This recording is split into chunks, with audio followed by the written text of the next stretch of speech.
بسم الله الرحمن الرحيم حميم تنزيل من الرحمن الرحيم كتاب فصلت آياته قرآنا عربيا لقوم يعلمون بشيرا ونذيرا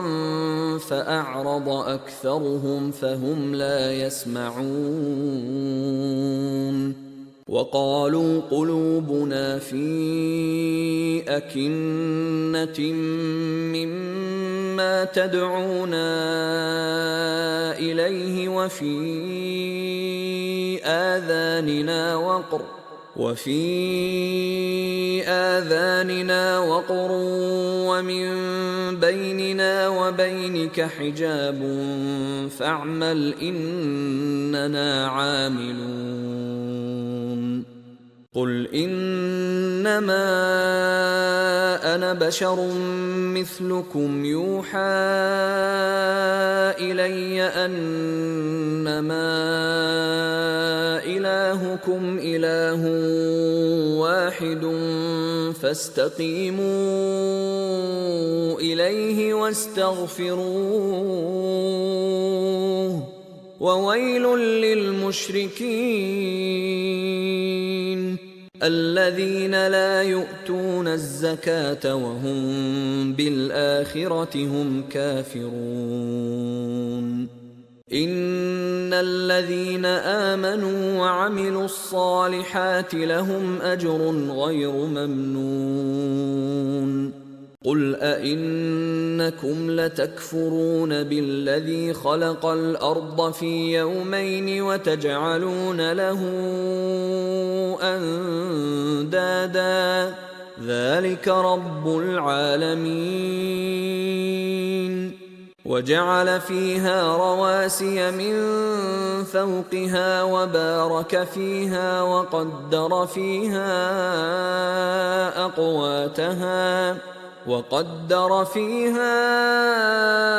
أقواتها في 4 أيام سواء للسائلين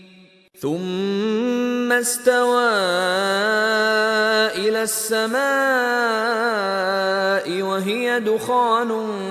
فقال لها وللأرض ائتيا طوعا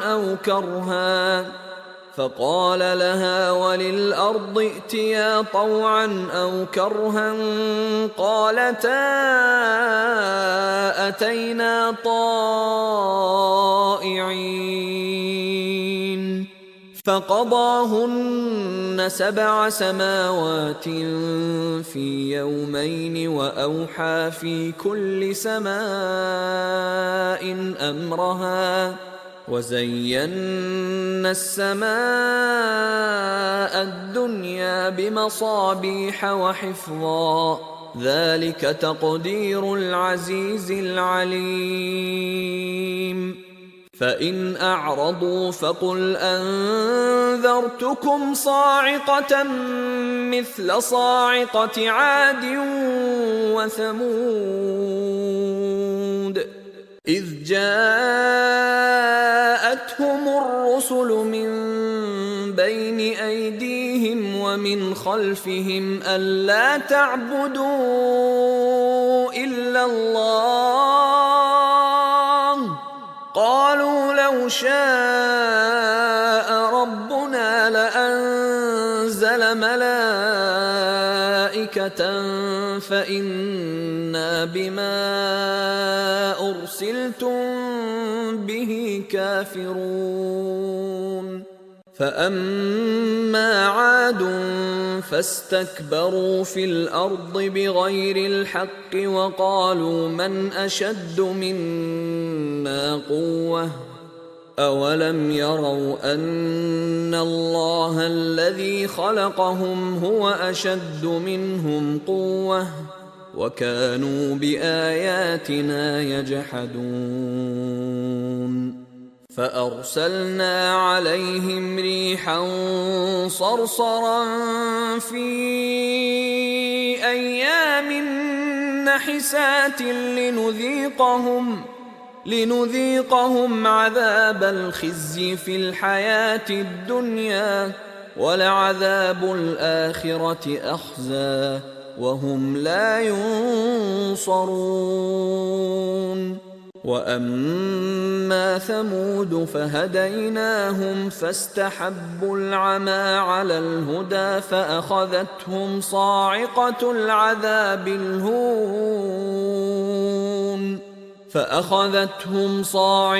العذاب الهون بما كانوا يكسبون. ونجينا الذين آمنوا وكانوا يتقون. ويوم يحشر أعداء الله إلى النار فهم يوزعون، حتى إذا ما جاءوها شهد عليهم سمعهم وأبصارهم وجلودهم بما كانوا يعملون. وقالوا لجلودهم لم شهدتم علينا؟ قالوا أنطقنا الله الذي أنطق كل شيء وهو خلقكم أول مرة وإليه ترجعون. وما كنتم تستترون أن يشهد عليكم سمعكم ولا أبصاركم ولا جلودكم ولكن ظننتم أن الله لا يعلم كثيرا مما تعملون. وذلكم ظنكم الذي ظننتم بربكم أرداكم فأصبحتم من الخاسرين. فإن يصبروا فالنار مثوى لهم وإن يستعتبوا فما هم من المعتبين. وقيضنا لهم قرناء فزينوا لهم ما بين أيديهم وما خلفهم وحق عليهم القول في قد خلت من قبلهم من الجن والإنس إنهم كانوا خاسرين.